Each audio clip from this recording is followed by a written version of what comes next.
How's it going, you guys? So today in this video, I want to discuss a common problem in the health and wellness community surrounding the idea that if we're feeling bad or we're feeling negative or not feeling well, that it has something to do with our diet or our nutrition, or maybe we have a nutrient deficiency, or maybe we need an herb or an amino acid. So basically, a lot of times, if you're not feeling good, you're not feeling healthy, you're not feeling happy, it could easily just be due to your mindset and your behavior.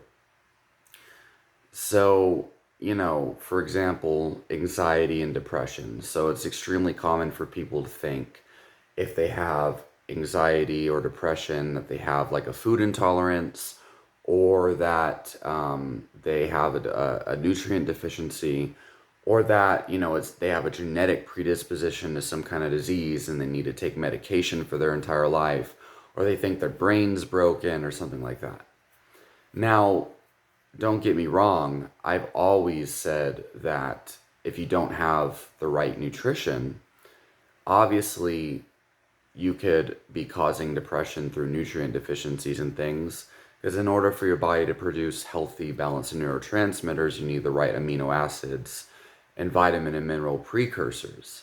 And if you have a food intolerance that you haven't addressed, then your body could be producing pro-inflammatory cytokines and neurotransmitters like histamine and things of that nature, could definitely be creating mental health problems.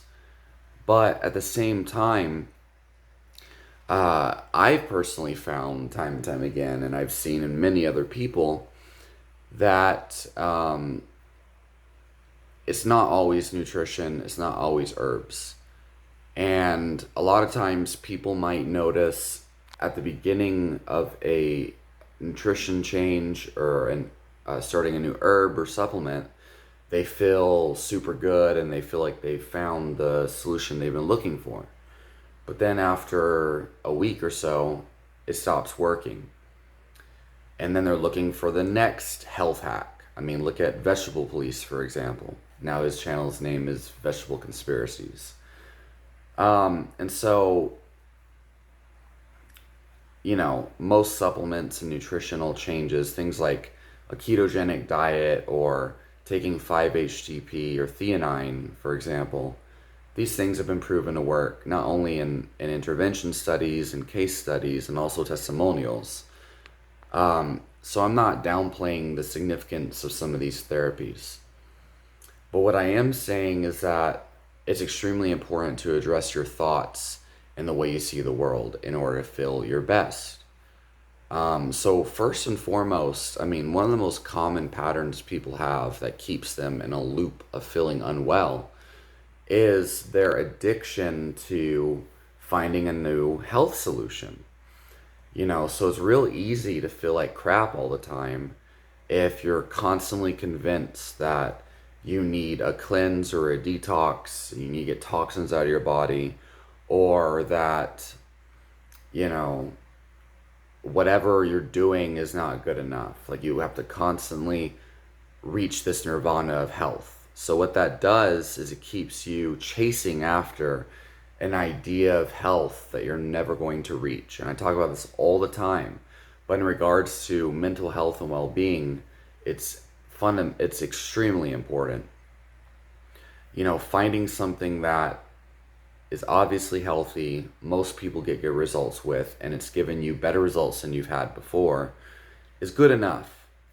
You don't need to constantly try to micromanage your diet and try to optimize it to finding the perfect thing. But it's important to have a number of tools that definitely provide tangible results, and make sure that you're not messing yourself up if you have like a dairy intolerance or something like that. But thoughts and beliefs, not only believing that you need to constantly change your diet, like that's a huge one. But another thing is just having a cynical view of society, thinking that the world is a bad place, everyone's out to get you, thinking that, people are bad, people are shit, or something stupid like that. I mean, if you want to believe that, that's cool. But you do have a choice in the way you see things. And there's no actual proof that society is shit or that society is fine and dandy and it's all sunshine and rainbows. But the fact is, um, what you look for is what you're going to find. Okay? And this is coming from somebody who, for most of my life, I've been extremely cynical because it's kind of hard not to when you understand the way the health system works and the way nutrition science works, and the fact that most people don't care about facts. They just care about how enthusiastic their guru sounds. And so it's easy to just assume society is stupid and all this crap. But it's extremely important for you to find a way to relieve that stress and that negative way of perceiving things. It's important for you to relieve the tension in yourself. So finding a new way of looking at the world that doesn't hurt you. Because no matter what, how you feel is the first most important thing as far as your health is concerned. And a lot of people's anxiety or their depression or their even health issues that can be caused by stress hormones, it can be rooted in the way you see the world. It could be rooted in the way you see other people. If you spend too much time, spent in these negative mind states, researching the New World Order, researching all of these things, these things that only make you feel worse about things. And they don't actually bring you to a better place. They don't bring you forward in your success or towards your goals. They don't bring you towards a happier state of mind. They don't bring you towards healthier relationships. Like, our goal should be to be happy, to be healthy, and obviously not to fool ourselves. But just because, so like most people I believe that believe the world is a crappy place, they're fooling themselves, because I believe the reality is that there's a lot of, shady things in the world, but there's also a lot of great things. And it's okay to acknowledge the fact that there's negative things in the world, but finding a healthy way of like coping with it and then moving on, like moving on.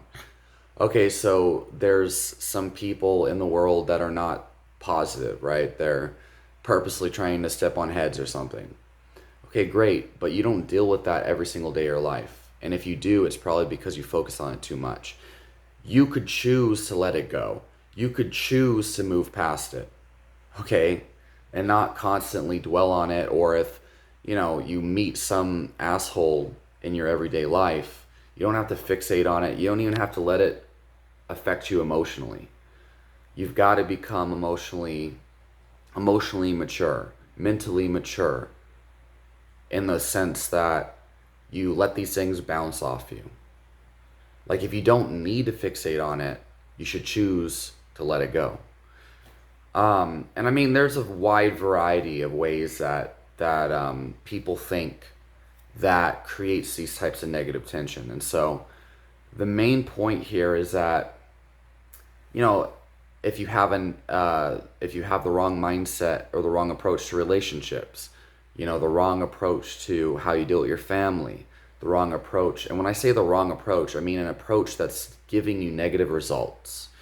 If you're constantly experiencing negative situations in your relationships with people, in your jobs, in your career, like, it's time for you to change the way you see things. It's time for you to change your approach. Okay, no herb, no supplement is going to remedy a faulty belief pattern. And so a lot of people, they go and they get on, antidepressants, and they get on, these herbal supplements and things. And, there's a whole lot of stigma behind all of this in the sense that, first of all, people, it's easy to believe that depression, anxiety are like genetic, when you believe in a fixed paradigm that I am the way I am. Oh, I just don't like people, or I'm just an introvert, or I'm not a motivated person. I tend to be lazy. Like, these are labels that we identify with. They're not the reality. The reality is you are whoever you've practiced being over and over again for your entire life, but you can change at any moment. And until you can change these behaviors and belief patterns that create these negative feelings, no antidepressant's going to fix that. And that's why it seems like these conditions are genetic. Because most people believe in a static image, a static self image. And what they need to do is understand that who you are is constantly changing based on what you think, how you feel, and how you choose to behave. So if we want to feel different, we've got to think differently. We've got to behave differently. And we can use herbs and supplements and nutrition to help give us the energy to change, or to give us a boost in neurotransmitters to change. But like, none of that's going to change you until you change your thoughts and your beliefs and your behaviors and your actions. So you should work on all of them, obviously, and obviously nutrition, herbs help. Things like holy basil, gynostemma or jiagalon, same thing, reishi mushroom, 5-HTP, theanine, tyrosine, ketogenic diets, even plant-based diets can make people change. And so they can give you the physical tools you need to move in the right direction, but you've got to address both the physical through nutrition and targeted supplementation, because like things like coffee, for example, directly create anxious physiology. And a lot of anxiety in our society is just, the normalization of caffeine usage. Most people that have panic attacks and anxiety, they're just sensitive to caffeine. But they can't remove caffeine because they're addicted to it, the same way they're addicted to their negative thought patterns and the comfort and familiarity of who they've always been. They can't break out of it because, for one, they don't believe it's possible. They think they are who they are and there's nothing they can do about it. And for two, it's difficult to do. It's difficult to become something new. And number three, emotions are addictive. And thoughts too. Thoughts are addictive. People stay in the same thing over and over again, the same way that caffeine is addictive. You become emotional. You become dependent on those stimulating emotions, the same way people are dependent on stimulating caffeine. The same way people are dependent on that constant seeking of the new health nirvana. So leave your question and comments down below. Let me know if you agree or disagree, and I'll talk to you all next time.